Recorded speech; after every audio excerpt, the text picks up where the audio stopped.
பெரியார் வந்து 67 வரைக்கும் காங்கிரஸ் தான் ஆதரிச்சிருந்தார். அப்போ பெரியாரை அவமரியாதை பண்ணிப்பார். இன்றைக்குமா யோகியமாக எங்கள் தலைவர் பெரியார் இருக்கிறாங்க ஊட்டுறான். திமுக ஜெயிக்கவே கூடாதுன்னு கங்கணம் கட்டிட்டு வேலை செஞ்சார். பெரிய கருப்பன், ராஜகண்ணப்பன், இவங்க 2 பேரும் வந்து ஊருக்குள்ளே வரவானான்னு சொல்லிட்டு அவ்வளோ ஒரு பிரச்சனை பண்ணிட்டு இருக்காங்க. அனிதா ராதாகிருஷ்ணன் இல்லையா, துரைமுருகன் நாளைக்கு நடக்கும். உதயநிதியவே விடலையே.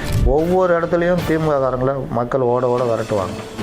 அமைச்சர்லேருந்து எம்எல்ஏக்கள்லேருந்து விரட்டி அடி ஊருக்குள்ளே விட மாட்டாங்க. நீங்கள் பார்த்து 3 அமைச்சர் தானே இன்னும் இருக்குது. வேட்பாளர் அறிவிக்கும் போது எடப்பாடிக்கு அருண்குமார்னு அவ்வளோ கைத்தட்டு. பார்ட்டி போச்சு, எல்லாம் பண்ணிச்சு, அவ்வளோதான் முடிஞ்சிச்சு. இன்றைக்கி கேரளாவில் இன்ப சுற்றுலாவில் இருக்காரு தலைவர். இன்னும் ஒரு 20-25 பேர் இருக்கிறாங்க. இது செங்கோட்டையை கூட்டு போன ஆளுங்க எல்லாம் எலெக்ஷன் முடிஞ்சோன்னா பாருங்கள் அப்படியே தாய் கழகத்துக்கு வராங்களா இல்லையா பாருங்க. அசிங்கம் தானே. வேட்பாளர் அறிமுகத்து கூட்டத்தில் திருமாவளவன் பேசிட்டு இருக்கும்போது பிரேமலதா அந்த அம்மா எதுவுமே மதிக்கல, சேரில் தான் உட்காந்துருந்தோம். இப்போவே எப்படி இருக்குன்னா, நீங்கள் அந்த காலத்தில் பட்டியலின மக்களுக்கும் அந்த சமுதாய தலைவர்கள் எவ்வளோ அவமானங்களை சந்திச்சிருப்பாங்க யோசிச்சுப்பாங்க. மக்கள் பார்த்துட்டு தான் இருக்காங்க. அது எல்லாரும் சமூக வலைதளத்தில் பெருசாக வைரல் ஆச்சு. அது வந்து பிரேமலதாவுக்கு வந்து எங்கள் எம்ஆர்கே பன்னீர்செல்வம் எஞ்சி நின்று வணங்குறாரு திருமாவளவன் சொல்லும் போது. அவரை விட பெரிய ஆளா நீங்கள்? கட்சியை வச்சுக்கிட்டு இங்கேயும் அங்கேயும் மாறி மாறி அடமானம் தானே வச்சுக்கிட்டு இருக்கிறீங்க. அப்புறம் என்ன, இந்த தேர்தல் முடிவு கட்டுங்க பலருக்கு. பெரம்பலூர் தொகுதியில் அவர் நிற்கிறதுனால மக்கள் ஒரு முறை தான் வந்துட்டு போனார். தொகுதிக்கே வராத இப்போயே வந்து தேர்தலுக்கு வந்து வாக்கு கேட்காத விஜய் ஜெயிச்ச பிறகு வந்து அவரை பார்க்க முடியுமா அப்படின்னு சொல்லிட்டு ஓட்டு வந்து விஜய்க்கு தான் அதிகமாக விழும். விஜய் தான் ஜெயிப்பார். ஏன்னா எதிரில் ஒன்றும் ஸ்ட்ராங் இல்லை. அப்புறம் வந்து வைகை செல்வம் வந்து சொல்லியிருக்காரு, அதிமுக மேலே விஜய் வந்து மோதினாரு அவர் தலை உடஞ்சி போயிடும் அப்படின்னு சொல்லி. அதிமுக அங்கங்க அவர் மோதுறாரு. அவர் திமுக எடுத்து தானே பண்ணிகிட்டு இருக்காரு. விஜய் போட்டோ வாங்கிட்டு போய் வைகை செல்வன் வீட்டில் வச்சு பூஜை பண்ண சொல்லுங்கள். விஜய் தான் உங்களை வாழ வைக்கிற தெய்வம். இந்த ஆட்சி தான் அதிகாரிகள் ஆட்சி. நகர்ப்புற வாக்குகள் பெரும்பாலும் விஜய் பிரிக்கிறார். அந்த மாதிரி பிரிக்கிறதுனாலையும் திமுகவுடைய தோல்வி உறுதிப்படுத்தப்படுது. இந்த தடவை சென்னை கோட்டையில் ஓட்ட விழுந்திருக்கு. அதனால தான் கடுமையான கோபத்தில் கண்டபடி பேசுறது. ராகுல் போட்டு முறிச்சு விட்டாப்புல. காங்கிரஸ் இவங்க ஒற்றுமையில ஊருக்கே தெரிஞ்சு போச்சு. இப்போ அதை ஈடுகட்டினா என்ன பண்ணுறது? இவங்க கோஷ்டியில் இருக்கிற ஒரு ஆளை கூட்டு வராங்க. ராகுல் ஒரு பிரச்சாரம் வரமாட்டாரு. ஸ்டாலினோட வாய்ப்பே இல்லை.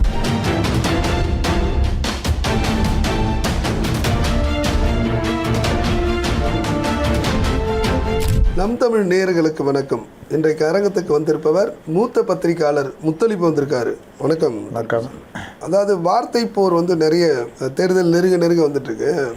நேற்றை கூட வந்து உதயநிதி ஸ்டாலின் என்ன பாதம் பணிந்த பழனிசாமி வந்து பால்டாய் பழனிசாமியாக மாறிட்டார் அப்படின்னு சொல்லிட்டு ஒரு வார்த்தையை விட்டுருக்காரு.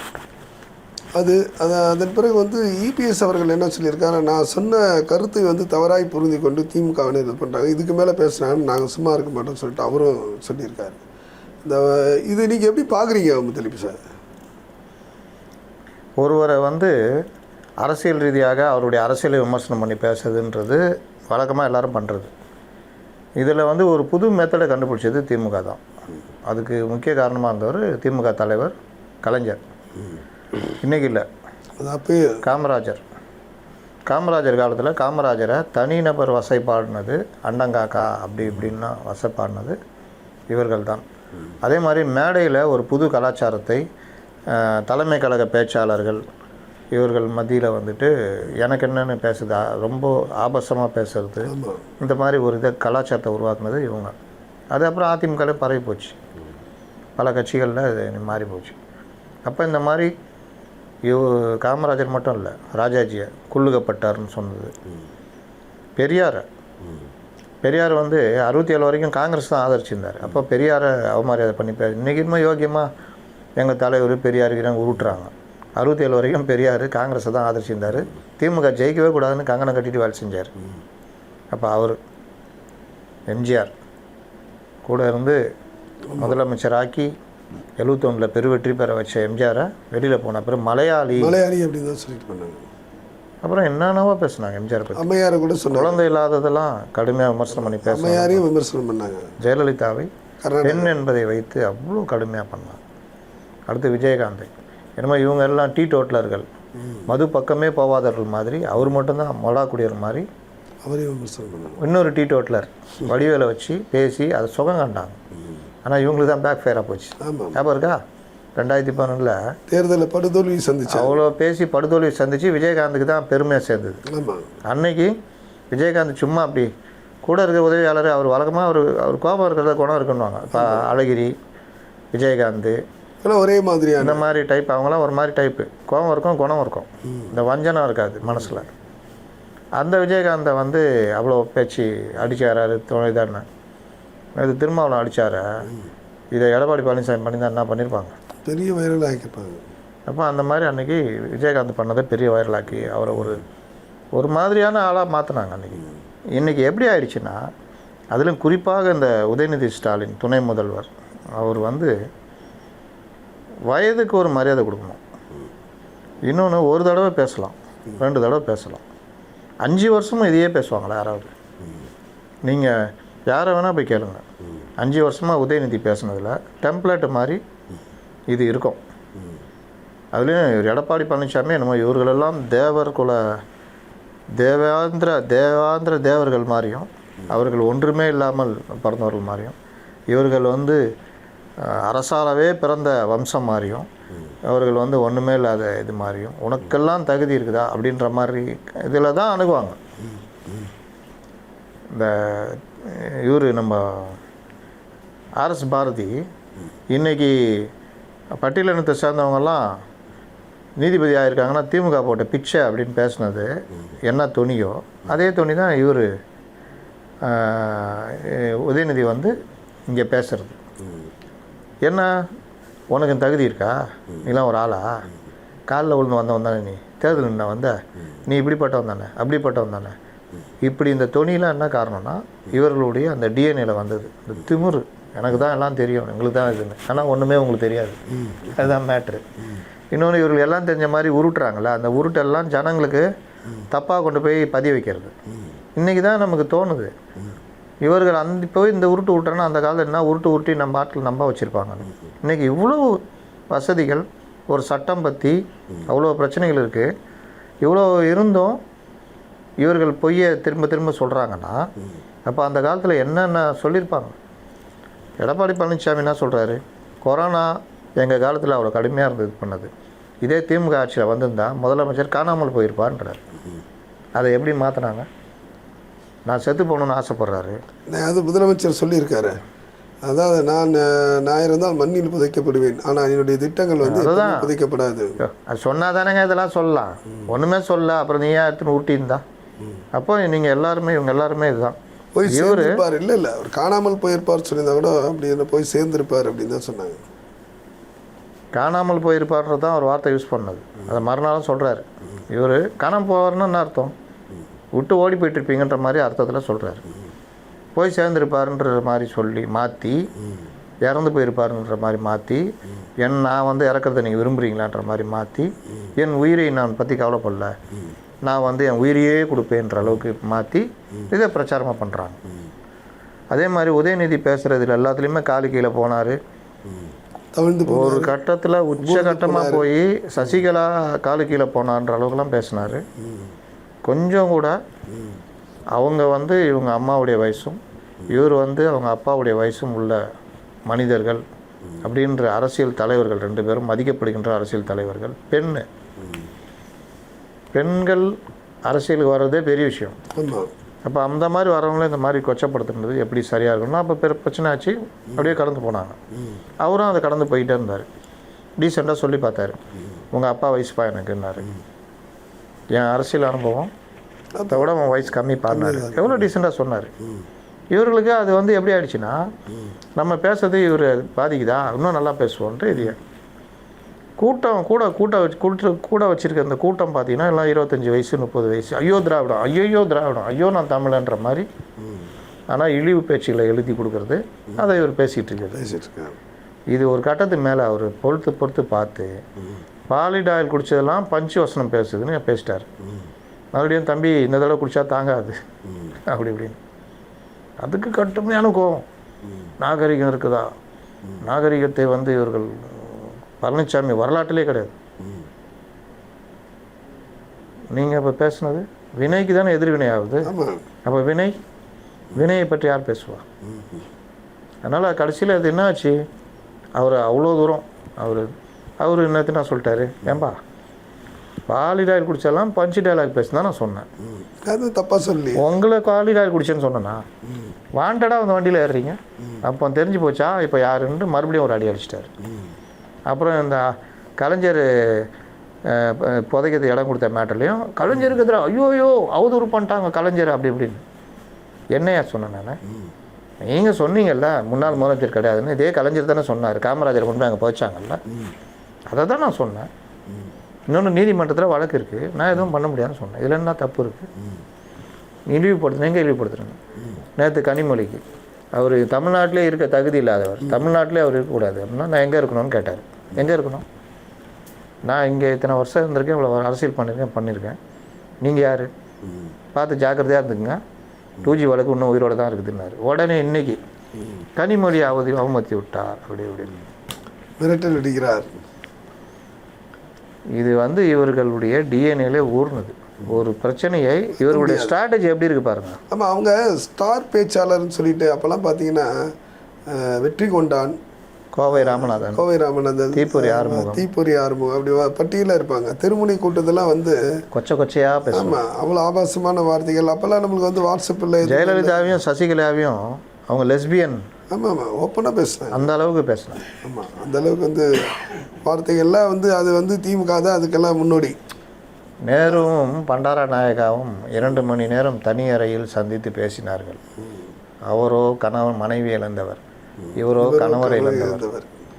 இப்படி பெருந்தலைவர் ஒருத்தர், பெருந்தலைவர்னா காமராஜர் இல்லை, திமுக ஒரு பெருந்தலைவர், இப்படிப்பட்ட கொச்சை பேச்சுக்கு சொந்தக்காரர்கள் 2 பெரிய தலைவர்கள் சந்திச்சு பேசுகிறாங்க. பேரறிஞர் அண்ணா காலத்துலேருந்து தானே உருவானது.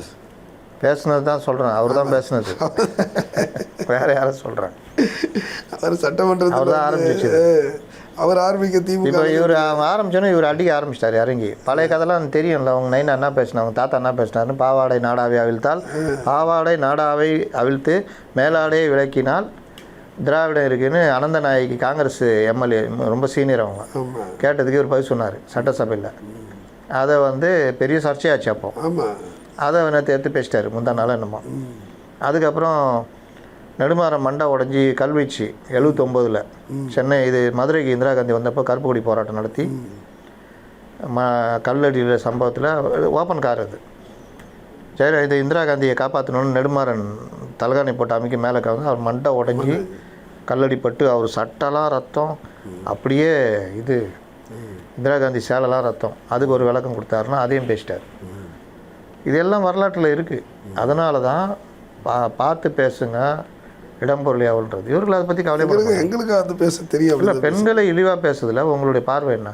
மற்றவன் பேசுனா வழக்கு மற்ற விஷயங்கள், இவங்க சைடு பேசுனா ஒரு இதுவும் கிடையாது. பொன்ராஜ் இன்னைக்கு வந்துக்கிட்டு எடப்பாடி பழனிசாமியே வந்து தகுதி நீக்கம் செய்யணும். யார் சொல்கிறா பாருங்க, வேலிக்கு ஓனான் சாட்சின்னு சொல்லுவாங்க. அந்த மாதிரி தாவேகால இருக்கிற பெண் தொண்டர்களை அனைவரையும் ஒரு வார்த்தையை சொல்லி இவர் பேசினார். அதுக்கு கேட்டது அப்படி தான் பேசுவேன், நான் வாபஸ் வாங்க மாட்டேன், அப்படி தான் பேசுவேன்.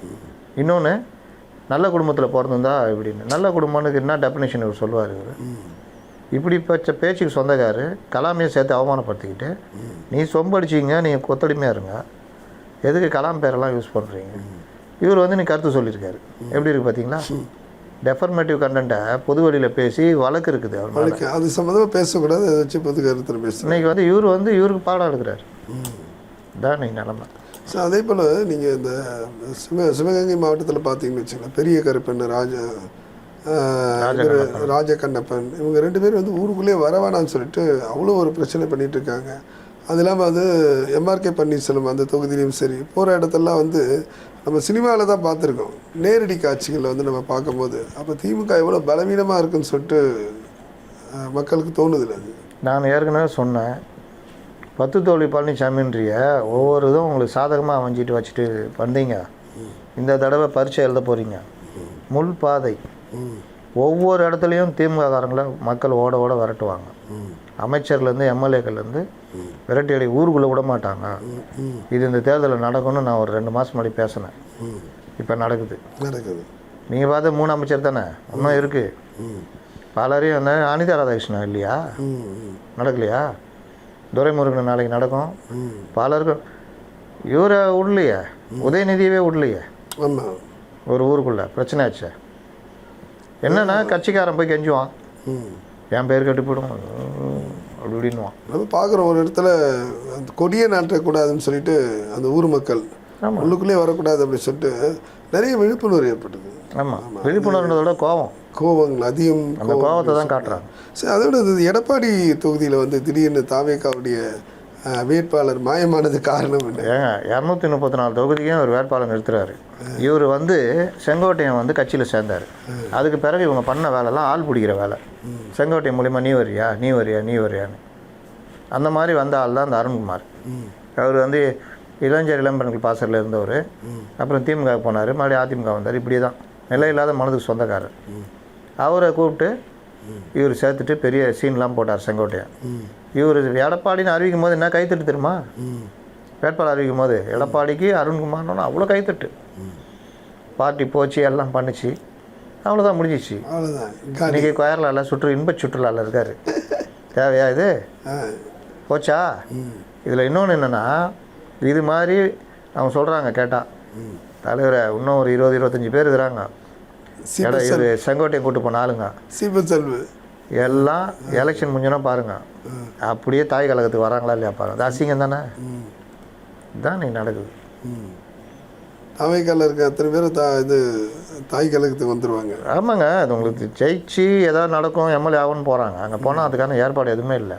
ஆரம்பத்தில் பேசும்போது திருமாவளவன் வந்து இவ்வளோ விரக்திக்கான காரணம் என்ன, அது இல்லாமல் வந்து இன்னொரு விஷயமா பேசுகிறாங்க. ஒரு பொதுக்கூட்டத்தில் வந்து வேட்பாளர் அறிமுக கூட்டத்தில் திருமாவளவன் பேசிகிட்டே இருக்கும்போது பிரேமலதா பேசும்போது அந்த அம்மா எதுவுமே மதிக்கலை, சேரில் தான் உட்காந்துட்டு இருந்தாங்க. திருமாவளவன் அவருடைய வாழ்க்கையில் சந்திக்கிற அவமானங்கள் இப்போவே எப்படி இருக்குன்னா, நீங்கள் அந்த காலத்தில் பட்டியலின மக்களுக்கும் அந்த சமுதாய தலைவர்களும் எவ்வளோ அவமானங்களை சந்திச்சிருப்பாங்க யோசிச்சு பாருங்கள். மிகப்பெரிய தலைவர், 30 ஆண்டு கால அரசியல் சொந்தக்காரர், அமைதியானவர், மெத்த படித்தவர், மென்மையாக பேசக்கூடியவர்.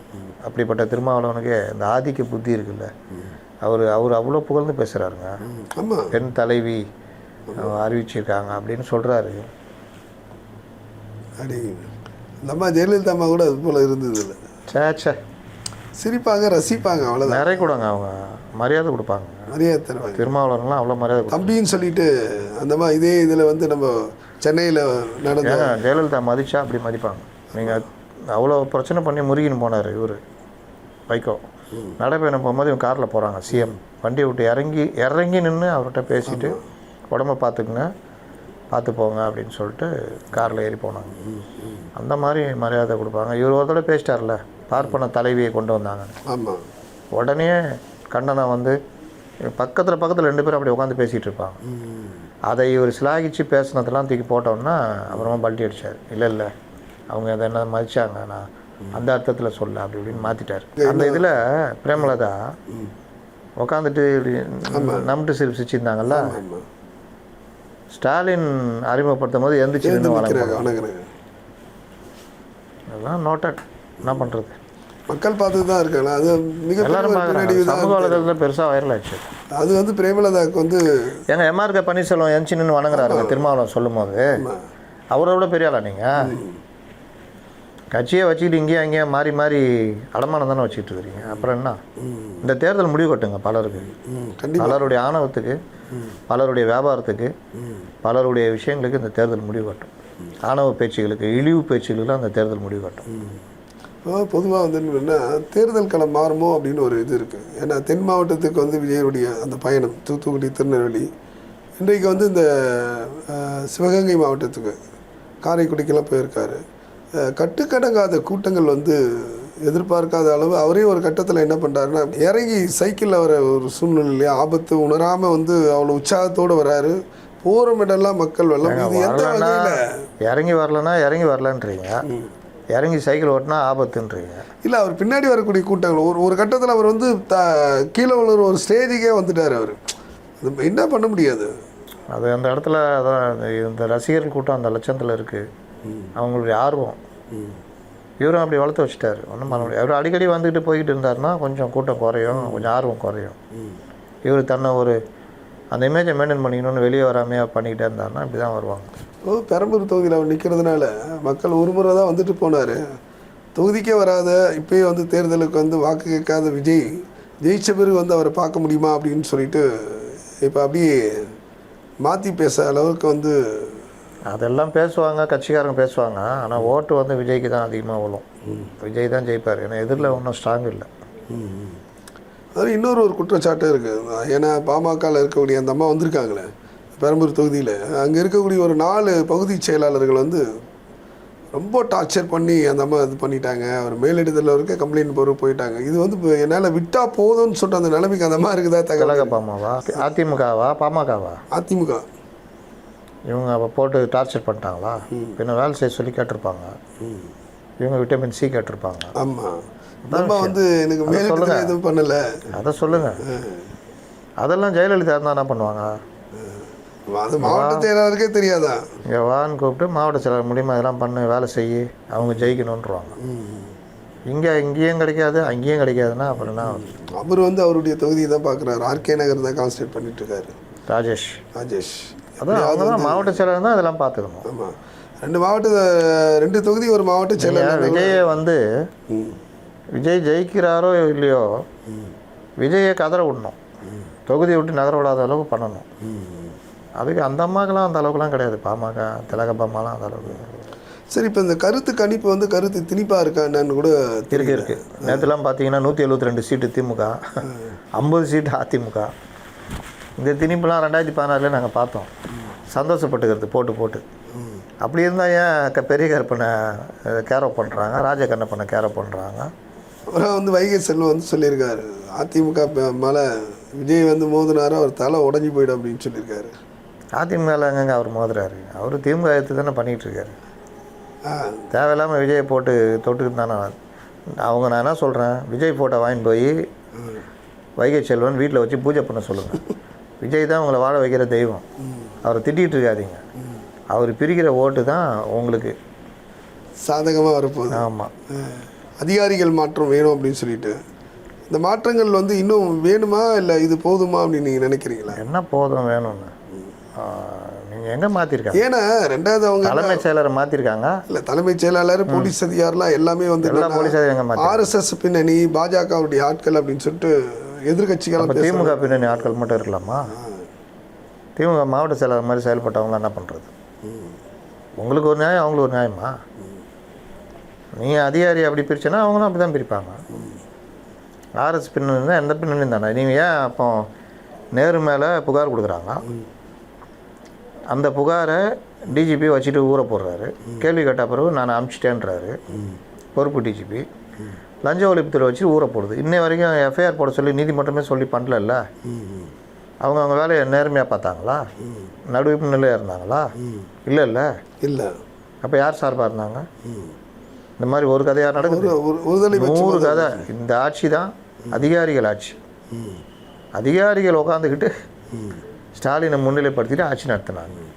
இந்த லட்சணத்தில் RSS ஆள், இவர் ஆளுன்னு எல்லாம் நீங்கள் உங்களுக்கு 4 நியாயம் இருக்குன்னா அவங்களுக்கு 4 நியாயம் இருக்கும், வரதான் செய்வாங்க. கடைசியாக ஒரு கேள்வி, அதாவது வந்துன்னா அம்மையாருக்கு பிறகு EPS அவருடைய எதிர்பார்க்காத அளவுக்கு வந்து வடசென்னையில் அந்த பிரச்சாரத்தில் அவ்வளோ பெரிய எழுச்சி கூட்டங்கள், அது நீங்கள் எப்படி பார்க்குறீங்க? ஒரு வடசென்னையில் நீங்கள் இவங்க யாருமே அதாவது பொதுவாக வந்து திமுகவுடைய கோட்டைன்னு சொல்லக்கூடிய இடம் சேப்பாக்கத்தில் இருந்து சரி, அவங்களுக்கு பெரம்பூர் தொகுதியாக இருந்தாலும் சரி, திருவிகா நகர் இருந்தாலும் சரி, ராயபுரமாக இருந்தாலும் சரி, திருவத்தியூர் இருந்தாலும் சரி, பல இடங்களில் வந்து EPS அவருடைய வருகை வந்து மிகப்பெரிய ஒரு 2011 இவர்கள் சென்னையில் ஆடின ஆட்டம், அந்த கவுன்சிலருடைய ஆதிக்கம், மாவட்ட செயலாளர் இன்னைக்கு இருக்காரு VS பாபு, எங்கே நிற்கிறாரு? குளத்தூரில் நிற்கிறாரு. அவருடைய ஆற்றல் மிகு பணி, இங்கே அன்பழகன், இந்த மாதிரி பலருடைய அட்ராசிட்டி, கவுன்சிலர்கள் அட்ராசிட்டி, போலீஸுடையது, இது எல்லாம் பார்த்து மக்கள் வெறுத்து போய் பெரிய மாற்றத்தை கொடுத்தாங்க. அப்போ இருக்கா? சென்னை கோட்டையில் ஓட்ட கலைஞரை கதறிட்டார். அதே இது இப்போ நான் பார்க்குறேன். திருவொற்றியூரில் சேகர் பாபுடைய எண்ணத்துக்கு ஏற்ப அந்த ஜெயிக்கக்கூடிய வேட்பாளரையும் மாற்றியாச்சு. கூட்டணி கட்சி கொடுக்குறாங்க. வெற்றி உறுதி அதிமுகன்னு முடிவாகுது. ராயபுரத்தில் அவ்வளோ வரவேற்பு இவருக்கு. ஆர்கே நகரில் அந்த MLA பொதுமக்களை முறைச்சி அடிக்க போய் 2023 அந்த வெள்ளத்தில் நல்ல பேர். அதனால தான் அவருக்கு சீட்டே கொடுக்கல. அங்கே யார் நிற்கிறா? ஆர்கே நகரில் ஆர்கே நகர் அவருக்கு தான் கொடுத்துருக்காங்க. அவர் எபினேசர் தான். ஓ சூப்பர் சூப்பர் கொடுத்துருக்காங்க. அப்போ அந்த மக்கள் எப்படி அவரை பார்ப்பாங்கன்னு தெரியும். ஆமாம், கண்டிப்பாக வந்து ராஜேஷ் இங்கே மட்டும் ஒரு இஸ்லாமியரை போட்டு எதாவது பண்ணலாம் அப்படின்னு ட்ரை பண்ணுறாங்க. யார்? ரஹ்மான் கான் பையன். அவர் சேப்பாக்கத்தில் போட்டிங்கன்னா தெரியும் ரஹ்மான் கான் பையன் தான். அங்கே போட்டால் யாருக்கு தெரியும்? அது பேரே வினோதமாக வச்சுனுக்கிறாப்புல. இது ஒன்று. இந்த சைடு நீங்கள் எல்லாமே அந்த ஆர்கே திருவிக்கா நகர் இதெல்லாம் எல்லா இடத்துலையுமே நகர்ப்புற வாக்குகள் பெரும்பாலும் விஜய் பிரிக்கிறாரு. அந்த மாதிரி பிரிக்கிறதுனாலையும் திமுகவுடைய தோல்வி உறுதிப்படுத்தப்படுது. அதனுடைய பலனை இவங்க ஏடிஎம்கே அனுபவிப்பதற்கான வாய்ப்பு இருக்குது. அதனால் இந்த தடவை கோட்டையில், சென்னை கோட்டையில் ஓட்டை விழுந்திருக்கு. அது அவர்களுக்கே ரிப்போர்ட்டாக போயிருக்கு, தெரியுது. அதனால தான் கடுமையான கோபத்தில் நீங்கள் பாருங்களேன், போன எலெக்ஷன்லாம் கூட இல்லை இந்த அளவுக்கு எடப்பாடி பழனிசாமி டார்கெட் பண்ணி அடிக்கிறது, கண்டபடி பேசுறது. இல்லை, இன்றைக்கி பார்த்தீங்கன்னா முதலமைச்சர் வந்து மெட்ரோ ட்ரெயினில் போயிட்டு வாக்கு சேகரித்தார். தன்னந்தனியாக போயிட்டு பயங்கர உற்சாகத்தோடு இருக்கார். அது அவருக்கு டெய்லி அசைன்மெண்ட் கொடுப்பாங்க. இங்கே போங்க தலைவரை, சிஎஸ்கே இங்கே மேட்ச் நடக்கும்போது மஞ்சள் பனியில் போய் நின்றுங்க தலைவரை, இதெல்லாம் பண்ணுவாங்க. அவர் என்ன சொன்னாலும் செய்வார். அவர் பேட்டை தூக்கின்னு ஃபுல் ட்ரெஸ்ஸோடு போங்க தலைவரை, இதெல்லாம் மாட்டிக்கின்னு எல்லாம் ஹெல்மெட்லாம் மாட்டு போங்க தலைவரை அப்படின்வாங்க, போவார். அதனால் அதெல்லாம் ஒரு இது இல்லை. தோனியை போய் பார்த்து அந்த இதில் இருந்துட்டு கையை உயர்த்தி இது பண்ணுங்கள் தலைவரை, வரலாறு நம்ம தான் ஓட்ட தலைவர்னா அதையும் பண்ணுவார். அதுக்கு தோனி ஒத்துக்கணும். இந்த மாதிரி பல விஷயங்கள் நடக்குது. நல்லா காரசாரமாக. ஆமாம், அந்த பொதுக்கூட்டத்தில் கூட அந்த கர்நாடகா டிப்டி சிஎம் சிவகுமார், அவர் சிவகுமார் வந்து விஜய் வந்து ஒரு முதிர்ச்சியற்ற ஒரு தலைவர், அவர் வந்து இப்படியெல்லாம் உண்மையான காங்கிரஸ் எங்களோடு இருக்கு. எதுக்குன்னா ராகுல் போட்டு முறிச்சு விட்டாப்புல. காங்கிரஸ் இவங்க ஒற்றுமையில ஊருக்கே தெரிஞ்சு போச்சு.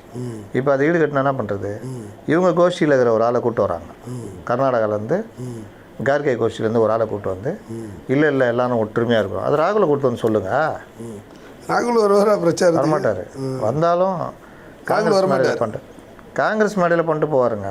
கன்னியாகுமரியில் காங்கிரஸ் எங்கே தாங்க பண்ணிட்டு இவரோட ஸ்டாலினோட வாய்ப்பே இல்லை.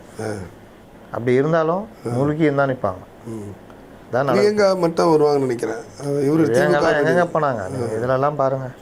அவங்க எல்லாம் ஒரு ராஜ வாழ்க்கை வாழ்ந்துருக்குறாங்க. அவங்களெல்லாம் வந்து இதை பற்றி கவலையே இல்லைங்க. கட்சி வளர்க்கணும்னா கவலையே இல்லை. பிரியங்கா வந்து பீகார் எலெக்ஷனில் எத்தனை தடவை போய் பண்ணாங்க? 60 இடம் நின்றுச்சு காங்கிரஸ். அங்கே இங்கே 27 28 இடம் தான் நிற்கிறாங்க. ஆனால் செம்ம காமெடிலாம் இருக்குது. பார்ப்போம். நிச்சயம். நன்றி, வணக்கம்.